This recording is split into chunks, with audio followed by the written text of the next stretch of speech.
Namaste and welcome to the Festival of Bharat. My name is Vaidhi Naik and I extend a warm welcome to all of you on today's show.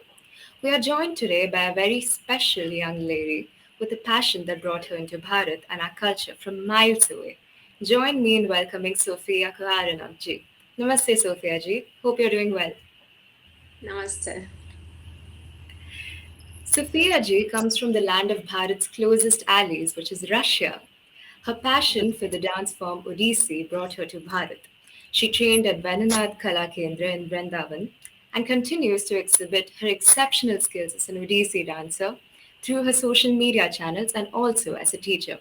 We're delighted to have you join us today, Sophia ji. I'm very glad to be here today. Thank you so much for inviting me. Let's dive right into the questions, ji. Odissi, the dance form, traces its roots to the Natya Shastra, which is the Sanskrit treatise on performing arts, said to have been compiled somewhere between 200 BCE to 200 CE, which is more than 2000 years ago. It originated in the mandirs of Odisha as a temple dance form, as you can say. And some of the poses that are sculpted in the exterior architecture of the mandirs in Konark, in Puri, and Bhubaneswar show the poses which are a part of the Odissi dance form. It was in existence since 2000 years, but our colonizers ridiculed it, and a civil servant of the colonial era, for example, described it as follows, and I quote: indecent ceremonies disgrace the ritual, and compared the dancers, who were primarily women at that time, to the likes of sex workers, putting the modest worshipper to blush and expressing their devotions with airy gyrations. Later, in 1892, Abrahamic missionaries even launched the anti dance movement that completely banned the Odissi dance form and many such dance forms which are performed in mandirs. Due to the lack of financial support and for the performance arts, dancers were reduced to poverty, combined with the stigma that was being linked to them. But there has been a movement by Hindus to revive the regional arts, and Odissi has been a part of it. And then we have lovely people like you, Sophia ji, who aid this movement. Now, you have said that you came to India to become an Odissi dancer. So, we would like to know, how did this affinity to Odissi come to be? How did you discover this art form and why Odissi? Everyone wants to know this story. It's like I've been receiving so many questions.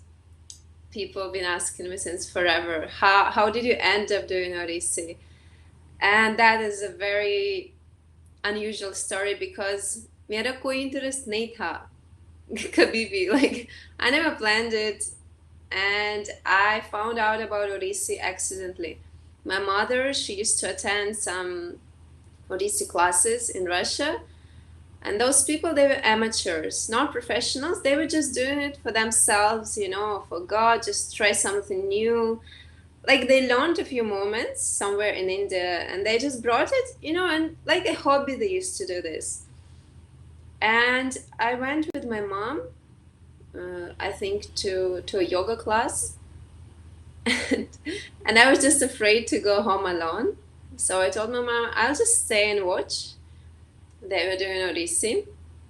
And because I'm a former gymnast and I was a professional, I was into big sports, nothing seemed that difficult for me. I was sitting and I was watching them. I was like, that is very easy. What are you guys like? Why are you guys trying so much? Well, and I was watching them, and then I decided, since I'm already sitting here, I might just try it as well. And I tried, and just something happened. I tried this pose, Tribangi, which we have in Odissi, which means bending in three places. And I started trying it, like somehow, and then I got this, I don't know, some switch was in my heart like that. And like yadage. I don't know how to explain that. It just, like, I've been doing that before. I don't know, from somewhere I had this vision like, all my previous lives. I don't know. It was just in front of me, and I knew it. This is something deep and worthy of learning. This is so deep, and there is God. And then I was like, what is this? What is this? How can I learn it? Tell me more about it. And since that time, I started attending those classes. It was once a week, nothing professional, but then I learned about one school in Vrindavan. They gave me contacts, they shared with me, if you want, you can ask them, maybe you can go there and learn something. But because I wasn't into big sports, I knew if you want to do something, you have to do it professionally. You have to go, you have to learn. It's not possible to become a professional Odissi dancer in Russia. It's just not possible. You have to live in India. You have to absorb the culture, the language, so many things. And I contacted my school from Russia. I called my Guruji, Guru Pratap Narayan, who is the director of our Venunath Kalakendra Institute, along with his wife, who is my personal guru, Guru Kunjalata Mishra. And I remember I was in Russia. I actually dialed Indian phone number from Russia, not through WhatsApp. WhatsApp to Thai name was time. And I just dialed it and I called. I was like, "Hi, I'm Sophia from Russia. I just learned about your school." And I remember when I heard the voice of my guru, like he said Haribol or something, it felt so familiar. He was so kind and welcoming, and he told me, yes, just come and we will guide you then, we will tell you where to go. And I came after 2 months. I came to India and I came to my school. Never left after that. I just entered the classroom, and I remember Guruji was giving me my first class with exercises. I couldn't sit after that for 1 week. My legs were hurting so much. All my gymnastics experience didn't help me at all. And I remember he was playing Mardala and he was giving me the ball, hey, and I felt alive. I felt this is something I have to do. I belong here. I strongly felt it. Nothing could stop me that time. I was like, I just know it. You people don't understand. I just know it. मुझे Odissi dancer बनना है. This is something deep, and it has God there. That was my story. That was a beautiful story, Sophia ji. Following up on that, an Odissi performance repertoire, as you would know, it includes the Mangal Charan, which is an invocation, an incantation where we seek blessings. The Nrit, which is performed as an honor to Shivji.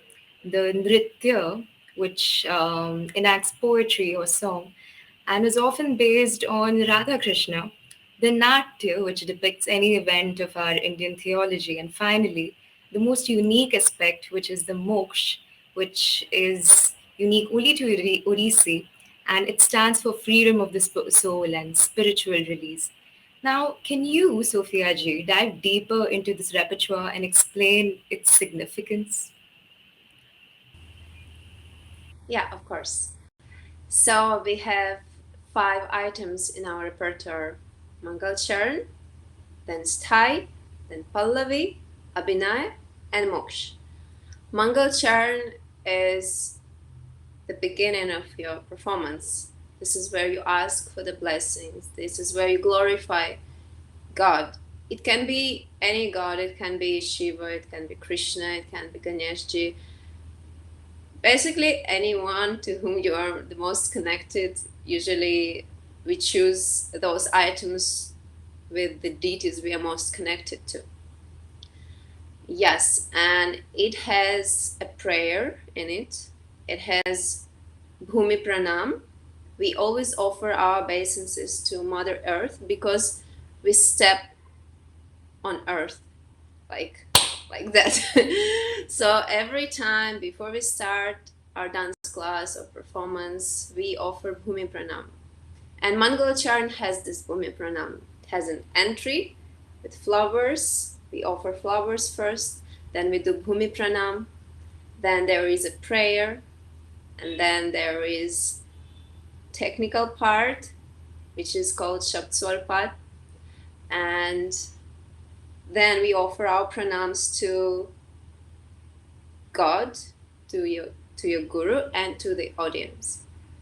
It actually goes like that. God, guru, audience. And then we finish our Mangalacharan. Then we start from Sthai. Sthai is a technical dance, pure dance, which has a lot of sculpture poses. It's also known as Batu Nritya. It has a lot of sculptural poses or poses which are depicting different instruments like flute, veena, or the way dancer gets ready for the performance. It can show the mirror, the ornaments. A lot of things can be depicted there. And yeah, this is called Sthai or Batu Nritya. It's a very, very beautiful technical dance. This is actually like a sculpture is dancing, and it is dedicated to Lord Shiva. I wouldn't even say it's dedicated to Lord Shiva. I would say it has Lord Shiva in it. This is basically Lord Shiva's dance. And next item is Pallavi. Pallavi means to elaborate, or it can also mean a leaf. Just, it looks very light. It's not that light actually when you do it, the dance. And Pallavi is always named after the rag. For example, if it is Basanta rag, then it will be Basanta Pallavi. So Pallavi doesn't have any other name. It just follows the name of the rag. And this is also just pure dance, which doesn't have any like deep meaning like moksha, Mangalacharan. This dance is just dedicated to God. You're dancing it for God, not for your own pleasure. I mean, in some ways you can say that, because when you're dancing it for Lord's pleasure, then you're also satisfied. But it's supposed to be for Him, for Jagannathji. Pallavi is usually around 10 minutes, and in the end, it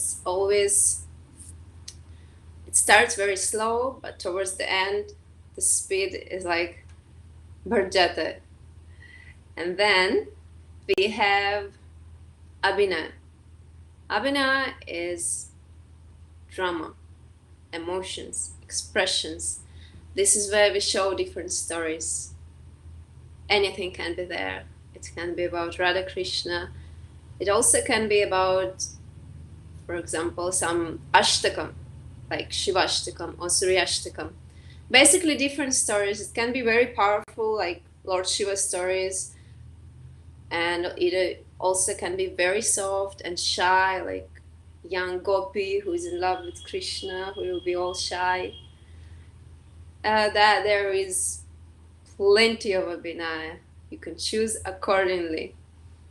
My personal favorite is something where you can get angry, That is good. That is what I love to do. So I either prefer Tanda or some deep emotions like Kandita Nayaka. Kandita Nayaka is a heroine who is angry with her beloved. So I usually prefer something like that. And last one is, of course, Moksha. Yeah, it's just liberation. You danced it all, you deserve. Your soul deserves to be free. Moksha usually ends with Om Shantihi all the time. Om Shantihi. That's it. It's also a technical dance, which has really nice rag all the time. Actually liberating rag. You always feel like, yeah, that's the end. You reached your goal. And if you look at it closely, you will see that it's like all kind of things are in these 5 items. You pray, you remember God, you tell stories, you also dance just pure technical moments you show, and then you end up with moksha. You live the whole life in 1 hour when you dance these items. which is not easy, and only professionals can do that. Usually beginners, they can only do one of the items. But what defines a professional is when you can do all of them. And this is how we enter into a professional world. We have to do Manch Pravesh, which is known as Arangetram in Bharatnatyam. In our Odissi dance, it's called Manch Pravesh, like your first entry. Your first entry. So you show the whole repertoire, and then you're counted as a dancer. Then you can for something. Then you are actually just a beginner. You're just starting your performing career. जो मैंने अभी तक नहीं किया, मैं plan कर रही हूँ, because it needs a lot of preparations. We hope you get there very soon, Sophia ji, because you explained it so beautifully. It's a testament to the fact that you really understand it and you really take it seriously. Thank you for those beautiful insights. Speaking about understanding and appreciation of art forms, even today, dance forms or any art forms in general are seen as something as a hobby. Even in India, the devotional and the spiritual aspect of it is not known by those who do not learn it. They are sometimes even misunderstood.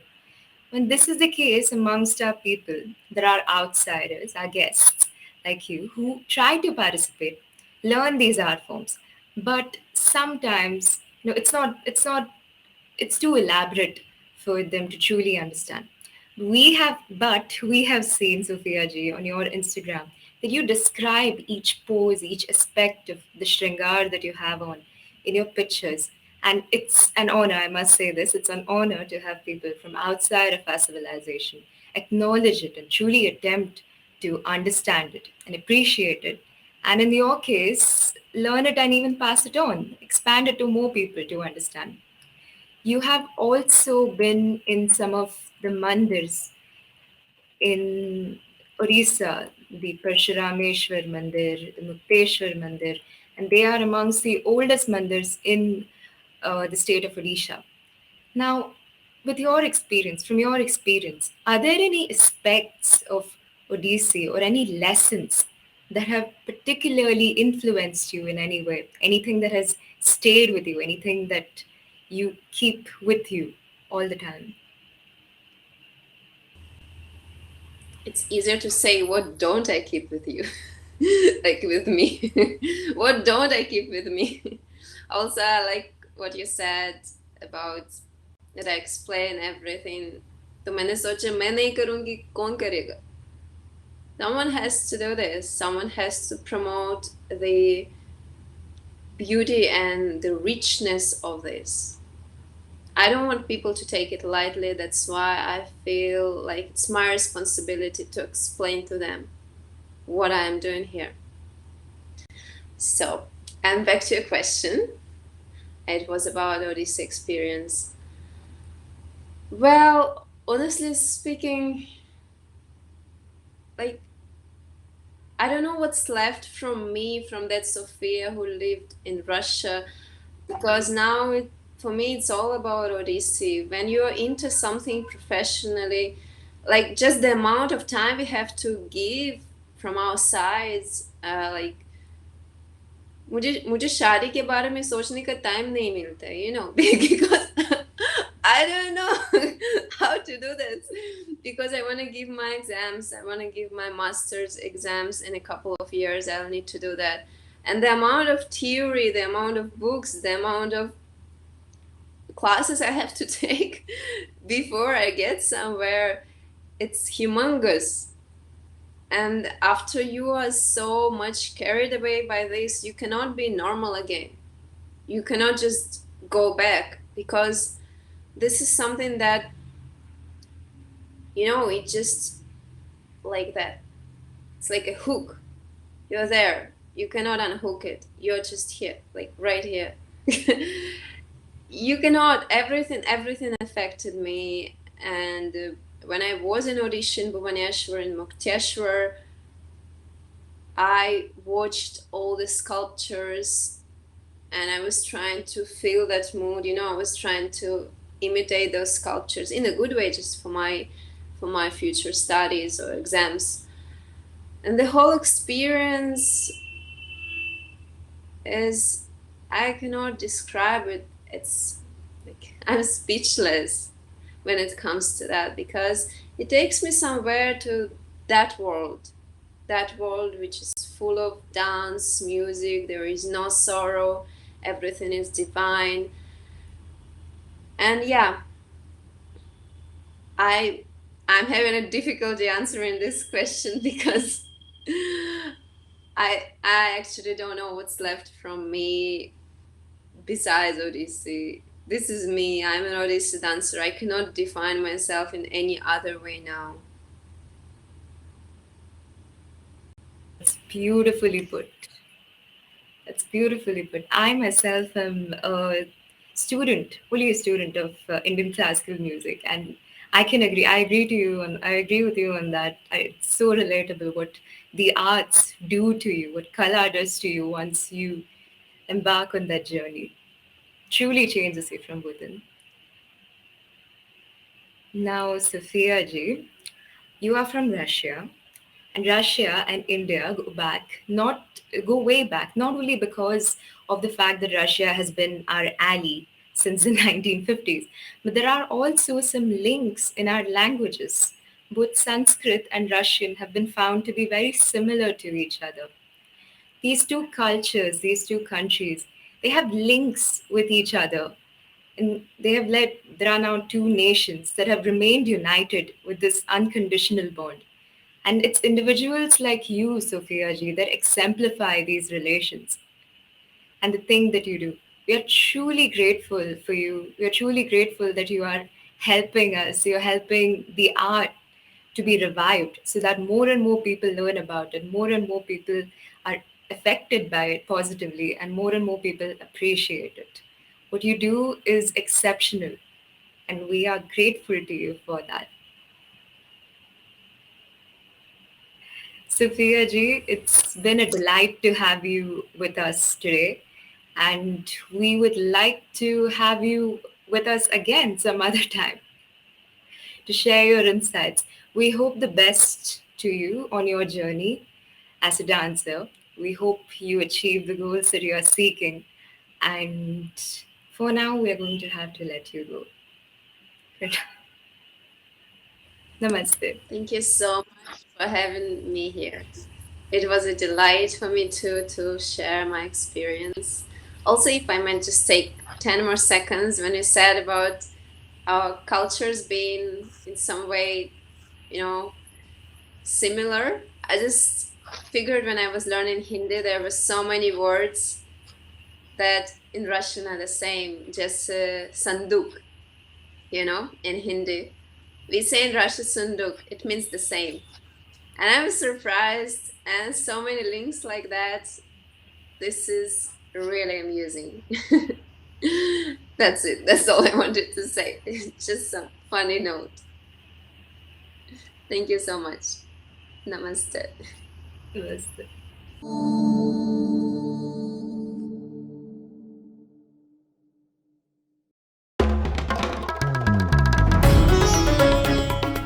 Namaste. We hope you enjoyed this Chitti Media content. Please remember to subscribe to us and switch on the notifications for this channel. For our other social media links, more content, and to support our work, please visit citti.net. Dhanyavad. Namaskar.